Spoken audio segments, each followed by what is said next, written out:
অ' দেখিছানে, মোৰ ছোৱালী আৰু জোঁৱাই একেলগে পাকঘৰত কাম কৰি আছে, দেখিলানে বাৰু? আইঅ' দেখি ইমান ভাল লাগিছে। মোৰ জোঁৱাই যে ছোৱালীজনীক ইমান মৰম কৰে, ইমান ভাল পায়। ইমান ধুনীয়াকৈ মিলা মিছাকৈ পাকঘৰত কাম কৰি আছে।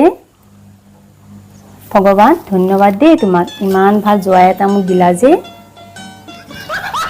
সঁচাকৈ মোৰ ছোৱালীৰ ভাগ্যখন বৰ ভাল, ইমান ভাল ল'ৰা এটা পালে। থাকক সদায় এনেকৈ মিলা মিছাকৈ থাকক, ভালে ভালে থাকক সদায় এনেকৈ। ভগৱান চাবা চকু মেলি দেই তুমি, থাকক ভালে ভালে থাকক এনেকৈ। বাবা, পাকঘৰত গৈ তুমি কি কৰিছা? দেখিছানে, কোনোদিনে পানী এগিলাচ বাকী খাই নোপোৱা ল'ৰাটোৱে। পাকঘৰত তুমি কি কৰিছা? চাহ বনাইছা? কাৰ কাৰণে? ইছ ৰাম ৰাম, দেখিলানে, পানী এগিলাচ বাকী খাই নোপোৱা ল'ৰাটোৱে চাহ বনাব গৈছে। এই যে বোৱাৰীজনী মানে, বোৱাৰীৰ মূৰ বিষাইছে। হ'ব আৰু এইবিলাক এনেই বাহানা এইবিলাক।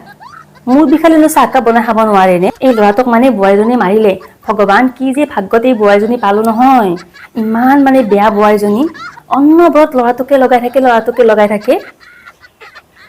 কি যে হ'ব মানে, কি যে ভাগ্যত পালো বোৱাৰীজনী। কৃষ্ণ কৃষ্ণ ভগৱান।